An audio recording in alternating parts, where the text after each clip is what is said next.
Specialty? Obstetrics and gynecology. Have you ever treated a Mrs. Annie Lewis? Not to my knowledge, no. There's a woman in this courtroom. Would the court please instruct Mrs. Lewis to rise? Mrs. Lewis, will you stand up, please? Mrs. Lewis?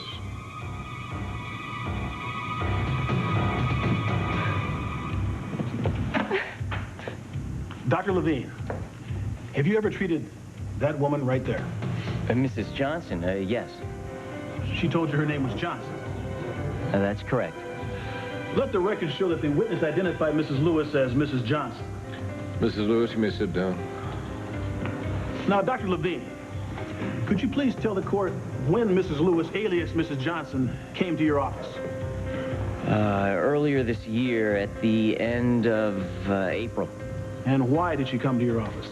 Mrs. Johnson Lewis came to my office because she said she was visiting here from out of town.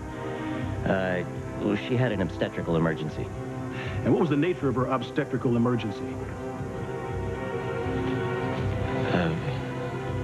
We're getting into an area I'm not comfortable with, Your Honor. Doctor-patient confidentiality, Mr. I apologize, Doctor. Let me rephrase the question. There are two counts against Reva Shane in this case. One is the attempted murder of Mrs. Lewis personally. The other charge is the murder of Mrs. Lewis's unborn fetus. Do you see any problems with these charges? Objection, Your Honor. The doctor is qualified as a medical witness, but he has no knowledge of the legal aspects of this case. Your Honor, I'm simply asking the witness if it's possible that the fall down the stairs could have killed the Lewis baby. Do you have any problem with that wording, Mr. Martin? Well, we've already heard from the doctor in the emergency room, and it was established that the fall could indeed have caused the death of the fetus. Well, now we have an opportunity to hear the opinion of a doctor who saw Mrs. Lewis before the fall. Overruled. Dr. Levine, is it possible that that fall down the stairs on May the 1st caused the death of that baby? No, it is not. And why are you so absolutely certain? The fall couldn't have caused the death because the fetus was already dead. Order, please.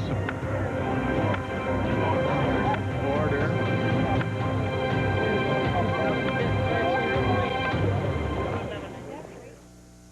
Did you tell Mrs. Lewis, or Mrs. Johnson, that her fetus was non-viable? Yes, I did. Do you remember the words you used, sir? I believe I said, "I'm sorry your baby is dead." And what did Mrs. Lewis say, if you recall? Well, she was upset, of course.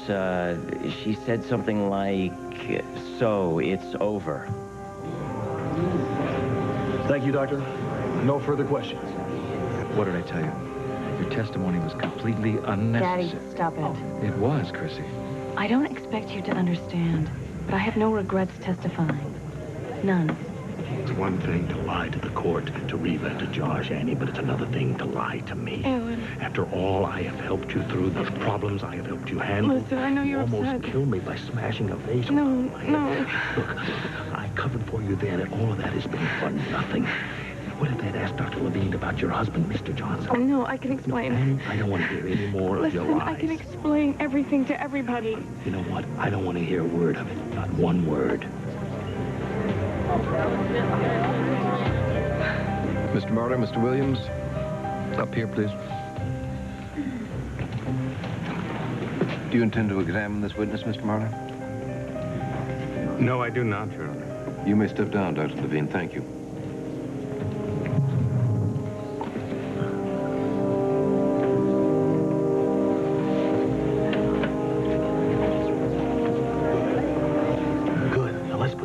Travesty once and for all and dismiss the charges against my client.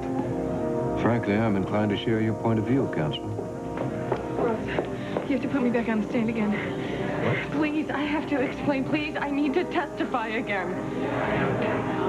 Sit down. Please, I have to. Quiet. Don't make this I any have to worse. explain, please. No, you do as I say. I need to defend myself. Reva is the defendant. I would like to keep it that way. The doctor said all these horrible things about me. Yes, indeed, he did. I have to tell my side of the story. You cannot refute the testimony No, of a I physician. can't. Please, let No, me explain. Annie, no. Please, Ross, put me up on the stand. You will not regret it. I promise you. Please, I need to tell my side of the story. You stay right here. is going to be over soon.